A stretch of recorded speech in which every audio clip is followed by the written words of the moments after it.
Hello dear students, welcome to S K sir's maths academy. आता आपण बघत आहोत, स्टार्ट करत आहोत आपण मॅट्रिसेसला. I know this is very very familiar topic for you. म्हणजे अगदी आपण 10th पासून सुरू करतो, ज्याच्यामध्ये आपण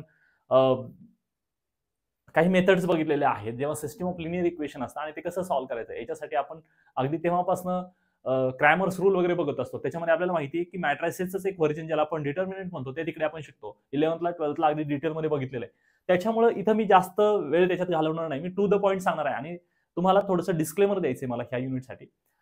एक लक्षात घ्या की now you are preparing for the end sem of M1 of engineering. Okay, so इंजिनिअरिंगच्या M1 साठी जर प्रिपेअर करत असाल तर तुम्हाला काय डिमांड आहे हे एक्झॅक्टली माहिती पाहिजे, बरोबर. म्हणजेच काय आपल्याला काय एक्सपेक्टेड काय आहे, आपल्याला एक्झाम क्रॅक करायची, आपल्याला एंड सेम मध्ये चांगला स्कोर करायचा आहे. That is the very prime motive that you should have.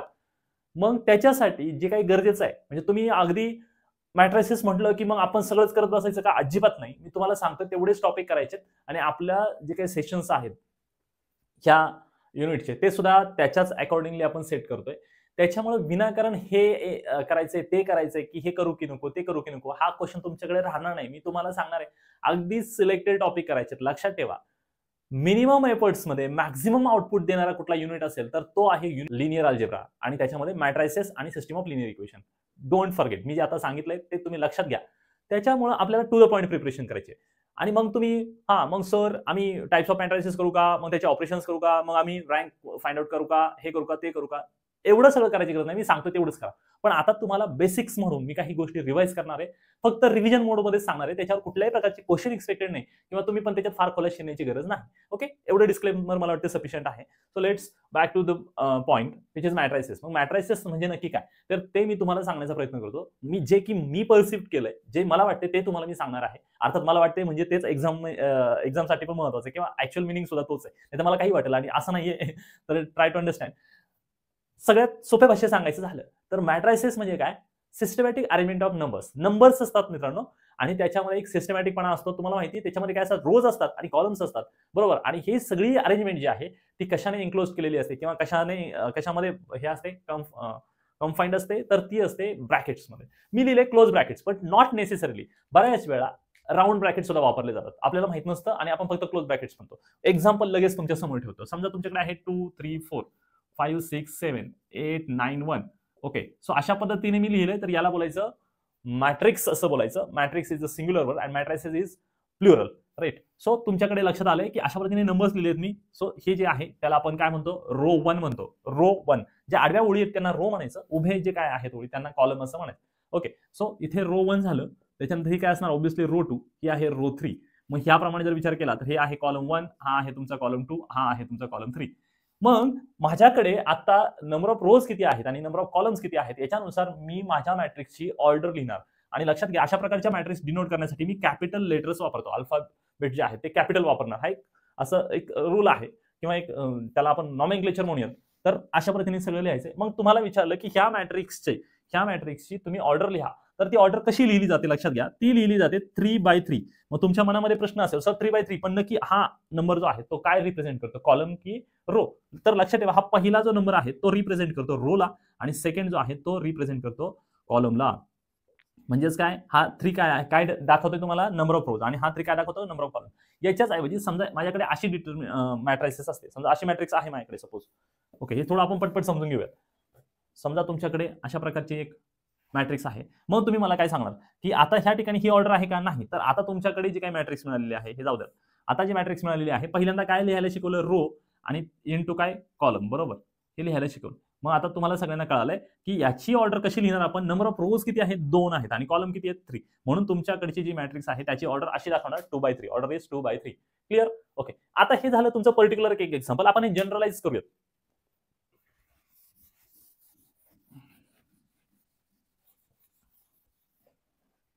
म्हणजे कसं करणार बघा, एखादी मॅट्रिक्स तुम्ही जेव्हा दाखवता, ओके, आणि मी आता लोकेशन वाईज जातो. ह्या पहिल्या ठिकाणी जो नंबर असेल ना त्याला ए असं डिनोट करतो आणि त्याचं लोकेशन दाखवण्यासाठी मी सफिक्सेस वापरणार आहे, बरोबर. मग हा कुठे आहे, तर हा पहिल्या रो मध्ये आहे म्हणून मी 1 लिहिणार आणि हा कुठल्या कॉलम मध्ये, पहिल्याच. म्हणून आता कसं लिहिणार मी A11. आताच दाखवलं तुम्हाला मॅट्रिक्सची ऑर्डर कशी लिहितो, तशी इलेमेंटची सुद्धा पोझिशनल म्हणजे पोझिशन आपण लिहित असतो. सो A11 म्हणजेच कसं रीड करणार, फर्स्ट रो आणि फर्स्ट कॉलम मधला इलेमेंट. इथे ए काय लिहिणार, फर्स्ट रो आहे, पहिल्यांदा सांगितलं मी तुम्हाला रोज लिहायचा आहे, पण इथे दुसरा जो सफिक्स त्याला लिहितो तो कॉलम नंबर दाखवतो, म्हणजे 2 म्हणजे काय, फर्स्ट रो मध्ये आणि सेकंड कॉलम मध्ये आहे. त्याच्यानंतर A13 म्हणजे फर्स्ट रोच आहे पण कॉलम 3 आहे. त्याप्रमाणे समजा तुमच्याकडे A1 आणि तुमच्याकडे सपोज कॉलमची जी संख्या आहे ती समजा n आहे असं आपण अझ्युम करू, n. ओके, असं आपण कन्सिडर केलं. त्याच्यानंतर इथे तुमचा सेकंड रो स्टार्ट होतो, सो इथे काय लिहिणार, 2 1 लिहिणार, इकडे काय लिहिणार 2 2. ओके, ह्याप्रमाणे. आणि मग आपल्याला कळलं हे असं असं लिहित जायचं आपण 2 n पर्यंत. मग इकडे अशा किती रोज आहेत, तर तुमच्याकडे m रोज असणार आहेत. किती, m रोज मी घेतलं. सो इथे काय असणार, m1 म्हणजेच काय, रो नंबर m आणि कॉलम नंबर 1. त्याच्यानंतर am2 म्हणजे काय, रो नंबर m आणि कॉलम नंबर 2. ह्याप्रमाणे असं लिहित जायचं. आणि शेवटला काय येणार आहे, m इंटू n म्हणजेच काय, mth रो आणि nth कॉलम. ओके, आणि मग आपल्याला ही मॅट्रिक्स जी आहे त्याची ऑर्डर कशी लिहिता येईल, A m n. सफिशियंट.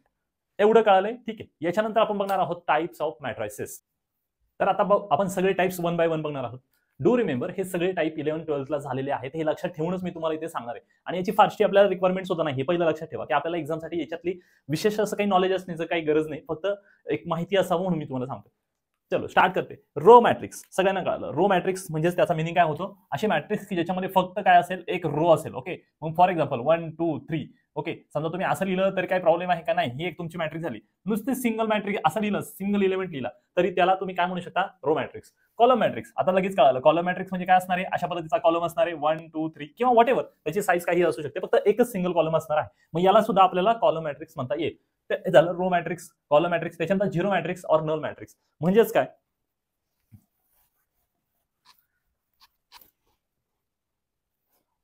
अशी मॅट्रिक्स की ज्याचे सगळेच्या सगळे एलिमेंट्स काय असतात मित्रांनो, झिरो असतात. सपोज हे घेतलं आपण 2 बाय 2 ची मॅट्रिक्स, याला नल मॅट्रिक्स म्हणायचं, किंवा झिरो याला सुद्धा नल मॅट्रिक्स म्हणायचं. किंवा एखादी मोठी मॅट्रिक्स घेतली 0 0 0 0 0 0 0 म्हणजेच काय, all entries of that particular matrix must be 0, तर त्याला म्हणायचं नल मॅट्रिक्स किंवा झिरो मॅट्रिक्स. फाईन. त्याच्यानंतर स्क्वेअर मॅट्रिक्स. मी जेवढे काही एक्झाम्पल्स लिहिलेत ह्या सगळ्या एक्झाम्पल्सच्या सगळ्या मॅट्रिक्सना आपण काय म्हणायचं, स्क्वेअर मॅट्रिक्स म्हणायचं. म्हणजे शॉर्टकटमध्ये सांगायचं झालं तर आपण काय सांगू शकतो की अशी मॅट्रिक्स की ज्याच्यामध्ये number of rows is equal to number of columns, बस सफिशियंट.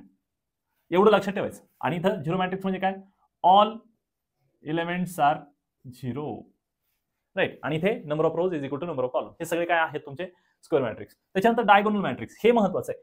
डायगोनल मॅट्रिक्स असण्यासाठी लक्षात घ्या, कुठलीही मॅट्रिक्सला डायगोनल तेव्हाच म्हणू शकतो जेव्हा ती पहिल्यांदा काय असेल, स्क्वेअर मॅट्रिक्स असेल. मग तुम्हाला एक एक्झाम्पल तुमच्या समोर ठेवतो. समजा तुमच्याकडे अशी, बरं ठीक आहे, हीच मॅट्रिक्स आहे आणि याच्यामध्ये बाकी सगळेच्या सगळे इलेमेंट्स जेव्हा नॉन झिरो असतात एक्सेप्ट डायगोनल इलेमेंट्स. डायगोनल म्हणजे कळतो ना सगळ्यांना, हा तुमचा आहे डायगोनल. तुम्ही कुठलाही रेक्टँगल वगैरे काढता तेव्हा डायगोनल कसा ड्रॉ करता तुम्हाला माहिती आहे सगळ्यांना. मग समजा इथे तुमच्याकडे अशा पद्धतीने इलेमेंट्स असतील, फक्त डायगोनल इलेमेंट्स आहेत काहीतरी नॉन झिरो, बाकी सगळे लोक कोण आहेत, झिरो आहेत. अशी केस जेव्हा असते तेव्हा त्याला डायगोनल मॅट्रिक्स असं म्हणायचं. ठीक आहे. आणि ते इलेमेंट्स मात्र काहीही असू शकतात, त्याला आपण काय म्हणणार आहोत, डायगोनल. म्हणजे इथं आपल्याला शॉर्टकटमध्ये असं सांगता येईल की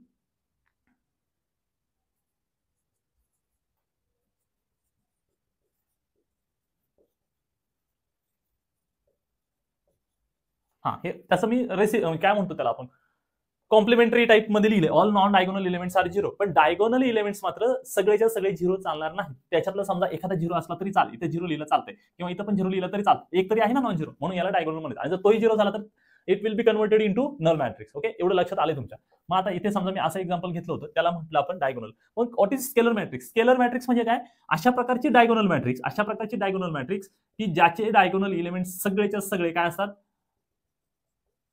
सगळेच्या सगळे सेम असतात. ओके, सगळेच्या सगळे काय असतात,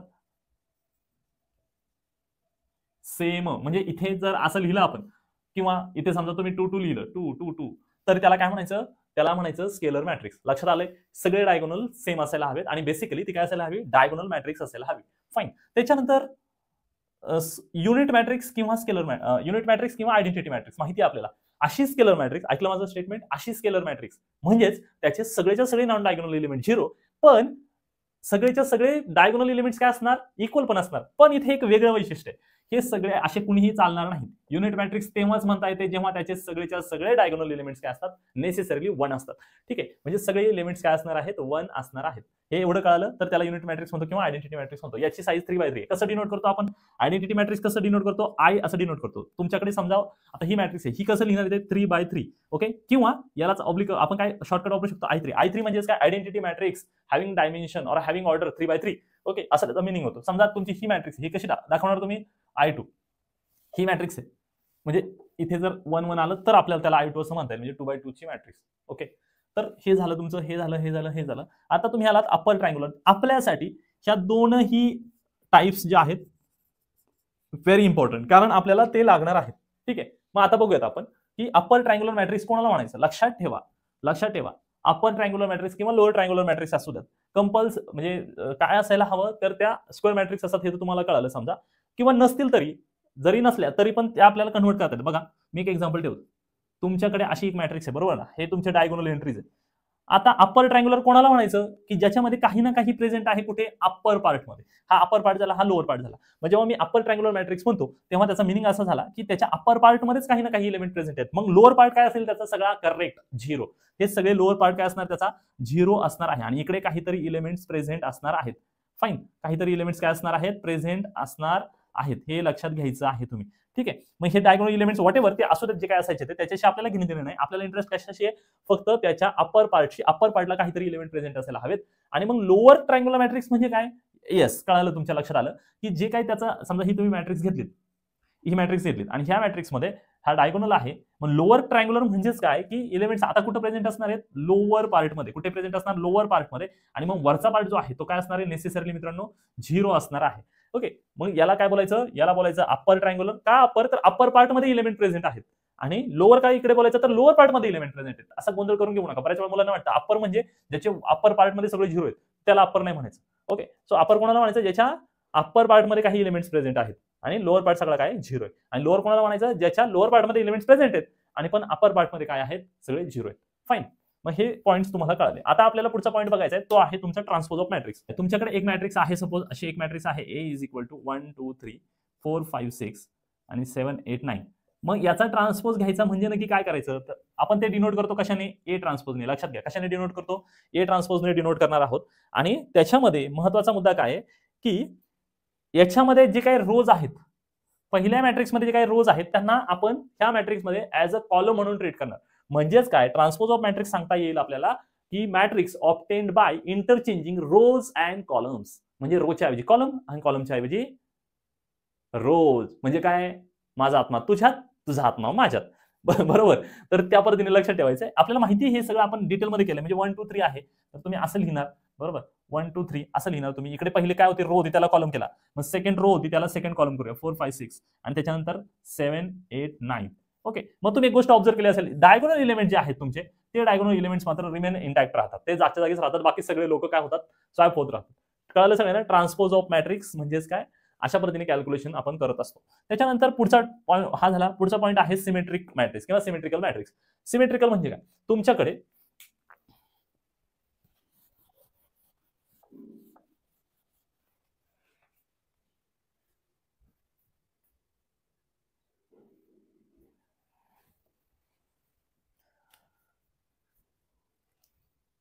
समजा एक मॅट्रिक्स आहे, सिमेट्रिकल मॅट्रिक्स बद्दल सांगतोय तुम्हाला मी. तुमच्याकडे एक मॅट्रिक्स आहे, सपोज एक मॅट्रिक्स 1 2 3 4 4 5 5 0 0. ओके, अशी एक मॅट्रिक्स तुमच्याकडे आहे, ए. ओके, आता तुम्ही ऑब्झर्व केलं का, मी लिहितानाच एकदम सिस्टमॅटिक पद्धतीने लिहिले. तुम्ही नोटीस केलं असेल, सरांनी थोडंसं विचार करून लिहिले. असं का, लक्षात घ्या हे तुमचे डायगोनल एलिमेंट्स आहेत, बरोबर. हे सगळे काय आहेत तुमचे, हे सगळे डायगोनल एलिमेंट्स आहेत. आणि मग तुम्ही फक्त काय ऑब्झर्व करायचंय बघा, तुम्ही ऑब्झर्व करायचं की ह्या पोझिशनला काय एलिमेंट आहे, तर तोच सेम एलिमेंट डायगोनलच्या बरोबर, डायगोनलचा जर विचार केला तर याच्या अक्रॉस म्हणजे अपोजिट पोझिशनला सुद्धा सेम एलिमेंट आहे. इथं जो आहे तोच इथं आहे, त्याच्यानंतर इथं जो आहे तोच इथं एलिमेंट आहे. म्हणजे तुम्ही नोटीस केलं का, डायगोनलच्या दोन्ही बाजूला सेम लोकेशनला सेम एलिमेंट्स प्रेझेंट असतात. त्याला आपण काय म्हणतो, सिमेट्रिक मॅट्रिक्स. ओके, आपण म्हणतो ना रे ह्युमन्स आर सिमेट्रिकल, बरोबर. ह्युमन किंवा ह्युमन बॉडी इज सिमेट्रिकल. मग तुमची बॉडी सिमेट्रिकल म्हणजे काय, हा मधला तुमचा डायगोनल समजा आणि मग लेफ्ट हँड जो आहे आणि राईट हँड हे कसे आहेत, सेम आहे, बरोबर ना. इकडचं कान इकडचं कान सेम असतो की नाही, बरोबर. किंवा याच पायी कोणाचा असं आहे का, एक हात छोटा एक हात मोठा असं आहे का, नाही. आपण सिमेट्रिकल आहोत कारण आपल्या मेन ऍक्सिसच्या अक्रॉस इकडची आणि इकडची बाजू सेम आहे, सगळ्या गोष्टी सेम आहेत, त्याला आपण काय म्हणतो, सिमेट्रिकल. तेच आहे इथे. मग आता इथे तुम्हाला कळालं हेच कसं लिहिणार आपण, लक्षात घ्या कसं लिहिणार. हे थोडंसं सिस्टमॅटिकली जर लिहायचं असेल ना, आपल्याला सिस्टमॅटिकली लिहायचं असेल, we are talking about symmetrical matrix, लिहायचं असेल तर कसं लिहिणार. याची पोझिशन काय, याची पोझिशन आहे A11, याची पोझिशन आहे A12, बरोबर. मग याची पोझिशन काय बघा, याची पोझिशन आहे second row and first column. मग इथे 1 2 होता, इथे काय झाला 2 1. मग ह्याचं जर पाहिलं तर इथे काय A13 आणि इथे जर पाहिलं तर थर्ड रो आहे म्हणून A31. म्हणजे नोटीस केलं का 3113. म्हणजेच आपण हे जर जनरलाइज करायचं झालं तर आपण जनरलायझेशन मध्ये कसं लिहिणार, की अशी मॅट्रिक्स की ज्याच्यामध्ये AIJ, बरोबर, AIJ मी तुम्हाला सांगितलंय की आय काय आणि जे काय, AIJ is equal to AJI. Okay, अशी ज्या ठिकाणी सगळे एलिमेंट्स असे असतात, ओके, इक्वल असतात, तर त्यांना काय म्हणायचं, सिमेट्रिक. त्या मॅट्रिक्सला सिमेट्रिक मॅट्रिक्स असं म्हणायचं. मला वाटतं तुमच्या सगळ्यांच्या हे लक्षात आलेलं आहे की ह्या डायगोनलच्या अक्रॉस काय असणार आहे, सेम एलिमेंट तुम्हाला दोन्ही बाजूला दिसणार आहेत सेम पोझिशनला. फाईन. आता मग स्क्यू सिमेट्रिक मॅट्रिक्स म्हणजे काय, तर ह्याच मॅट्रिक्सचा हेल्प घेऊन आपण सांगू शकतो. स्क्यू सिमेट्रिक मध्ये काय बघा, इथे 4 की नाही 4, इथे फक्त एवढा चेंज होईल, इथे मायनस साइन. म्हणजे समजा इथे तुमच्याकडे -4 आहे तर इथे सॉरी इथे 4 आहे तर -4, इथे 5 आहे समजा, तर इकडे समजा इथे -5 आहे तर इथे काय असणार त्याच्या 5. म्हणजेच काय, सिमेट्रिकच मॅट्रिक्स असते. इथे एलिमेंट सुद्धा इक्वल आहेत, फक्त चेंज कशात होतंय, साइन मध्ये होतंय. म्हणून काय लिहिणार, AIJ is equal to -AJI. Okay, एवढं लक्षात ठेवायचं. स्क्यू सिमेट्रिक मध्ये काय फक्त साइन चेंज होतं, नाही तर सिमेट्रिक मॅट्रिक्सच एक प्रकार आहे. फक्त काय होतंय, साइन्स अपोजिट असतात. इथे +4 आहे तर इकडे -4 आहे, इथे -5 आहे तर इकडे +5. ओके, सो ह्याप्रमाणे ते असणार आहे. डायगोनल एलिमेंट्स काही घेणं देणं नाही ह्या केसमध्ये. सो एवढे मी तुम्हाला टाईप सांगितले जे की महत्त्वाचे आहेत म्हणा, किंवा तुम्हाला माहिती पाहिजे असं समजा. तुमच्यासाठी महत्त्वाचे मी सांगितलंय, अप्पर ट्रायंग्युलर मॅट्रिक्स आणि लोअर ट्रायंग्युलर मॅट्रिक्स तुम्हाला नीट समजणं गरजेचं आहे. त्याच्याशिवाय आपल्याला बरेचशा प्रॉब्लेम्सचं कॅल्क्युलेशन्स करणं अवघड होईल. आता आपण बघणार आहोत ऑपरेशन्स ऑन मॅट्रिसेस. आपल्याला माहिती आहे there are 4 types of basic operations. आपण त्या मॅट्रिसेसवर करतो किंवा कुठल्याही अल्जेब्रिक प्रोसेसमध्ये आपण 4 ऑपरेशन्स बघत असतो. त्याच्यातलं पहिलं आहे ऍडिशन, दुसरं आहे subtraction, third one is matrix multiplication आणि फोर्थ आपल्याकडे नाही. मॅट्रिक्स आपण नॉर्मली म्हणतो की 4 ऑपरेशन्स, तर मॅट्रिक्समध्ये मॅट्रिक्स डिव्हिजन नावाचा प्रकार नाही. सो ऍडिशन, सबट्रॅक्शन आणि मॅट्रिक्स मल्टिप्लिकेशन असे आपल्याकडे 3च ऑपरेशन्स आहेत. तर पहिलं ऍडिशन किंवा सबट्रॅक्शन हे एकत्र लिहिण्याचं कारण तुमच्या सगळ्यांना माहिती आहे की आपण कशा पद्धतीने कॅल्क्युलेशन करत असतो, आपण ते साइन नुसार कॅल्क्युलेशन करतो. सो तुमच्याकडे मी एक एक्झाम्पल घेतो आणि त्या एक्झाम्पलच्या हेल्पने मी तुम्हाला एक्सप्लेन करण्याचा प्रयत्न करतो. हे अगदी बेसिक आहे, जे आपल्याला झाले मल्टिपल टाइम, आणि just revising it once again. तर तुमच्याकडे समजा एक अशी मॅट्रिक्स आहे, समजा 1 2 3 4 अशी एक मॅट्रिक्स आहे. समजा ए म्हणूयात त्याला. त्याच्यानंतर किंवा डायरेक्टच करतो मी, चला, +3 2 -1 4. आणि मग यांची ऍडिशन करायची असेल तर आपण काय करणार सांगा, इलेमेंट टू इलेमेंट आपण परफॉर्म करतो ऑपरेशन. इलेमेंट टू इलेमेंट म्हणजे काय, ह्या पोझिशनच्या एलिमेंट 1 आहे, मधलं साइन प्लस आहे, आणि त्याच पोझिशनचा एलिमेंट काय इथे 3. ओके, त्यानंतर इथे 2 प्लस, इकडे 2, इथे आहे 3. त्याच्यानंतर बघा 3 आहे प्लस आणि इथे मायनस, काय होणार प्लस मायनस -1. त्याच्यानंतर इकडे 4 प्लस, इथे काय +4. फाईन. सो हे तुमचं कॅल्क्युलेशन करून झाल्यानंतर इथे काय येणार आहे 4, इथे काय येणार आहे 4, आणि इथे काय येणार आहे 2, आणि इथे काय येणार आहे 8. सो अशा पद्धतीने तुम्हाला हे आन्सर मिळून जाईल. समजा हे तुमची ए मॅट्रिक्स असेल आणि ही बी मॅट्रिक्स असेल, तर तुमचं फायनल A + B चा आन्सर असं येणार आहे. त्याच्यानंतर सबट्रॅक्शनचं सुद्धा एक असंच एक्झाम्पल, किंवा हेच एक्झाम्पल जर मी सबट्रॅक्शनसाठी केलं तर काय येईल, 1 2 3 4 सबट्रॅक्शन, 3 2 -1 4. जर आपण पाहिलं तर कसं होणार आहे बघा, व्यवस्थित लिहायचे. 1 त्याच्यानंतर मायनस आणि 3, त्याच्यानंतर 2 मायनस आणि काय इथला एलिमेंट 2, त्याच्यानंतर इथे आहे 3 मायनस साइन, बघा बरं का, म्हणजे कळत नसेल तर असं लिहायला काही हरकत नाही मला वाटतं. त्याच्यानंतर 3 मायनस साइन लिहिलं मी, आणि पुढे काय आहे एलिमेंट -1, आणि त्याच्यानंतर इथे 4 मायनस आणि 4. मग याचा आन्सर काय येतं कळून गेलं आपल्याला. 1 - 3 म्हणजे काय येणार आहे -2, त्याच्यानंतर 2 - 2 0, 4 - 4 0, त्याच्यानंतर 3 मायनस प्लस होईल आणि 3 + 1 4 होईल. सो हे तुमचं आन्सर कशाचं आलेलं आहे, A - B चं आन्सर आलंय. सो इतकं सोपं आहे ते. ऍडिशन सबट्रॅक्शन आपल्याला म्हणजे अगदी बेसिक लेवलचं आहे, ते आपल्याला जमून जाते. सो इम्पॉर्टंट आहे मॅट्रिक्स मल्टिप्लिकेशन, जे मी तुम्हाला आता एक्सप्लेन करणार आहे.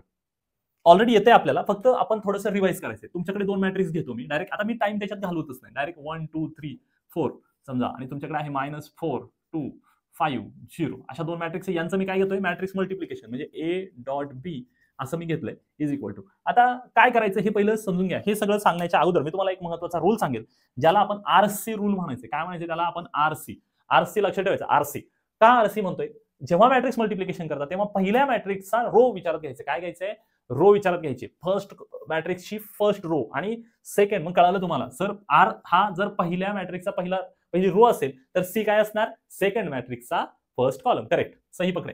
सो आपण आता जेव्हा याचं कॅल्क्युलेशन करतो ना तेव्हा हे नीट समजून घ्या बरं का, हे थोडंसं अवघड जाऊ शकतं बऱ्याच मुलांना. फर्स्ट तुम्ही रो घेतलीत आणि त्याचं कॅल्क्युलेशन दुसऱ्याच्या कॉलमशी करायचं आणि मग ते कॅल्क्युलेशन कसं करायचं थोडंसं किचकट आहे, मी ते सोपं करून सांगण्याचा प्रयत्न करेल. हा 1 जो आहे की नाही पूर्ण याचं मल्टिप्लिकेशन -4 बरोबर करायचं, म्हणजे 1 × -4. ओके, हे एवढं झालं आणि मध्ये प्लस साईनच लिहायचं नेहमी, प्लस साईन. आणि त्याच्यानंतर सांगा आता फर्स्ट रो मध्ये पहिला एलिमेंट घेऊन झाला, आता काय सेकंड एलिमेंट 2 आणि मग त्याचं मल्टिप्लिकेशन कोणाबरोबर करायचं असेल, याच्याबरोबर नाही, इथं कोण शिल्लक राहिलं 5, त्याच्याबरोबर करायचं. म्हणजेच काय येणार आहे 2 × 5. आता हे तुम्ही फर्स्ट रो घेतलीये, फर्स्ट कॉलम कव्हर केला, मग काय तेवढ्यावर थांबायचं का नाही. मग आपल्याला आता काय करायचंय, फर्स्ट रोचं कॅल्क्युलेशन याच्या सेकंड कॉलम बरोबर करायचंय. मग ते एलिमेंट जे येते इथं लिहायचं. म्हणजे बघा ह्या 1 ने कोणाला मल्टिप्लाय करायचं 2 ला, म्हणजे काय येणार आहे तुमच्याकडे नीट समजून घ्या 1 × 2. त्याच्यानंतर साइन प्लसच लागतं आणि ते 2 ने कोणाला मल्टिप्लाय करायचं 2 ला का 0 ला, ऑब्व्हियसली 0 ला. सो 2 × 0. ओके, आता मग सिमिलरली तुम्हाला हे कळालं असेल तर आता मला वाटतं सगळ्यांच्या लक्षात आलंय की आता फर्स्ट रो झाली सर, आता आपण कुठे जाऊया, सेकंड रोला जाऊया.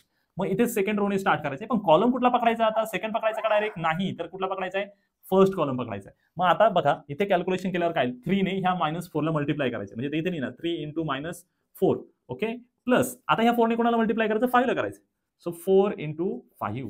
करेक्ट. मग आता हे झालं तुमचं फर्स्ट कॉलम झालाय, ह्या रोने फर्स्ट कॉलमला मल्टिप्लाय करून झालं, म्हणजे आपण आता कोणाला मल्टिप्लाय करणं एक्सपेक्टेड आहे, आपण आता सेकंड कॉलमला मल्टिप्लिकेशन. मग 3 ने परत कोणाला मल्टिप्लाय करायचं 2 ला. सो 3 × 2 प्लस काय येणार सांगा, ह्या 4 ने कोणाला मल्टिप्लाय करायचं 0 ला. सो 4 × 0. ओके, सो अशा पद्धतीने हे कॅल्क्युलेशन करायचं असतंय. मला वाटतं तुमच्या सगळ्यांना समजलं असेल, नसेल समजलं तर तुम्ही परत ते बघू शकता. इथे बघा -4 प्लस 5 2 जा 10, इथे 2 1 जा 2 प्लस 2 0 0, इथे -12 बरोबर, 3 4 जा 12 मायनस साइन आहे, प्लस 4 5 जा 20 आणि इथे ना 3 2 जा 6 आणि 4 0 जा 0. सो फायनल आन्सर तुमचं येणार आहे इथे 10 - 4 6, इथे 2, इथे पाहिलं तर येईल +8 आणि इथे येईल 6. हे तुमचं फायनल आन्सर आलेलं आहे कशाचं, A.B चं. अशा पद्धतीने तुम्ही काही एक्झाम्पल स्वतः घ्यायचे आणि तेच व्यवस्थित करायचे आहेत, जेणेकरून चांगली प्रॅक्टिस केल्यानंतर आपल्याला जमून जाईल. हे झालं तुमचं एक 2x2. फाईन. आता मी तुम्हाला थोडंसं मोठं एक्झाम्पल घेतो, 3x3चं एक्झाम्पल घेतो. त्याच्यामध्ये सुद्धा असंच प्रोसिजर करायचे, फार अवघड काही नसते.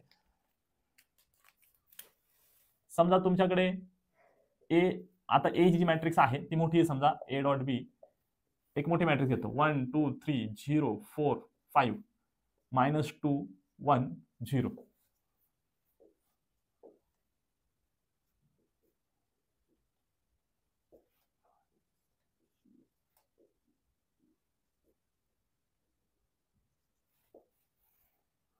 ओके, आता 3x3 ची मॅट्रिक्स दिली आहे, फार काही कन्फ्युजन होण्यासारखं नाही, गोंधळ पण करून घ्यायचा नाही, सोपं आहे.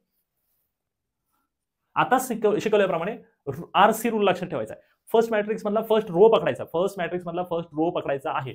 मग फर्स्ट रो जर पकडला आपण, त्याचं कॅल्क्युलेशन कोणाबरोबर करायचं, कॉलमशी, कुठल्या मॅट्रिक्सच्या, सेकंड मॅट्रिक्सच्या फर्स्ट कॉलमशी. RC हे रो आणि हा कॉलम. मग 1 ने कोणाला मल्टिप्लाय करायचं -5, थोडं आपण स्मार्टली लिहूया. 2 मध्ये प्लस साइन असतं बाय डिफॉल्ट.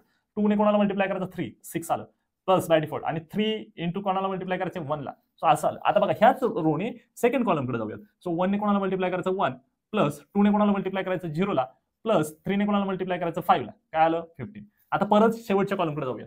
ह्या 1 ने कोणाला मल्टिप्लाय करायचं 5 ला 5 आलं, ह्या 2 ने कोणाला मल्टिप्लाय करायचं 2 ला 4 आलं, प्लस ह्या 3 ने कोणाला मल्टिप्लाय करायचं 4 ला 12 आलं.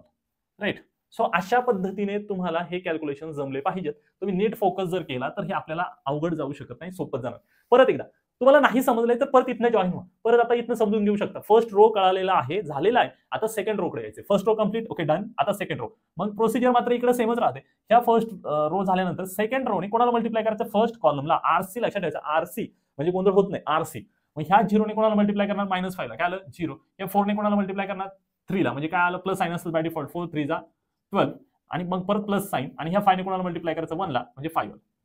त्याच्यानंतर ह्या परत रोने सेकंड कॉलमला 0 × 1 काय येणार आहे 0. ह्या 4 ने ह्या 0 ला मल्टिप्लाय करायचं, काय येणार 0, आणि ह्या 5 ने ह्या 5 ला मल्टिप्लाय करायचं 25 आलं.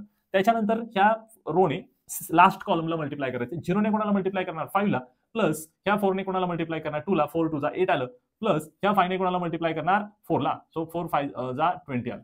ओके, ह्या पद्धतीने लक्षात ठेवा, तुम्ही प्रिकॉशियसली नाही केलं, अगदी मी सुद्धा थोडंसं इकडे तिकडे निवांत करत राहिलो, लक्ष नाही दिलं, तर माझं सुद्धा एखादा डिजिट इकडे तिकडे होऊ शकतो. त्याच्यामुळे फार जास्त प्रिकॉशियसली करणं गरजेचं आहे, कारण खूप सारे नंबरशी कळत असतो आपण. त्याच्यामुळे आपलं जर तुम्ही डिस्ट्रॅक्ट झालात तर कॅल्क्युलेशन चुकवू शकतं. सो त्याला हलक्यात घेऊ नका. मग -2 ने -5 ला मल्टिप्लाय करायचं, minus plus 5 to the 10 plus ह्या 1 ने 3 ला मल्टिप्लाय करायचं, 3 प्लस 1 इथे 0 आहे, 0 ने 1 ला मल्टिप्लाय करायचं, 0. त्याच्यानंतर -2 ने मल्टिप्लाय करायचंय 1 ला, म्हणजे -2 येईल, प्लस 1 0 0 प्लस 0 5 0. त्याच्यानंतर -2 ने 5 ला मल्टिप्लाय करायचं, -10 प्लस 1 ने 2 ला मल्टिप्लाय करायचं 2 आणि 0 ने 4 ला मल्टिप्लाय करायचं 0. आणि मग एवढं सगळं कॅल्क्युलेशन केल्याच्या नंतर आपलं जे काय आन्सर आहे, इथे बघा, इथे 1 येतो, 1 1 2 येईल. त्याच्यानंतर इथे 15 प्लस 1 16 येईल. त्याच्यानंतर इथे 5 आणि 4 काय आलं, 5 4 9 आलं आणि 12 आहे, म्हणजे काय आलं 21. त्याच्यानंतर इथे बघा 12 प्लस 5 17 आलं आणि इथे 25 आहे. इथे बघून घ्या 8 आणि 5 13 आलं, 13 प्लस 20 33 आलं. इथे 10 प्लस 3 13, इथे -2 आणि इथे आलेलं आहे -8. सो अशा पद्धतीने तुमचं हे मल्टिप्लिकेशन जे आहे ते आलेलं आहे. तुम्ही प्रोसिजरवर फोकस केलं तर काही प्रॉब्लेम येणार नाही. फक्त याच्यासाठी एक गोल्डन रूल लक्षात ठेवा, नेहमी विचार ठेवायचा डोक्यामध्ये RC. कशाचा रूल लक्षात ठेवायचा आहे? RC. आणि याला हलक्यात घेऊ नका, कारण याच्यावर आपल्याला एक क्वेश्चन आहे. काय सांगितलं मी, कुठला क्वेश्चन सांगितला मी तुम्हाला? ऑर्थोगोनल मॅट्रिक्स नावाचा एक टॉपिक आहे, ज्याच्यात आपल्याला हे लागणार आहे.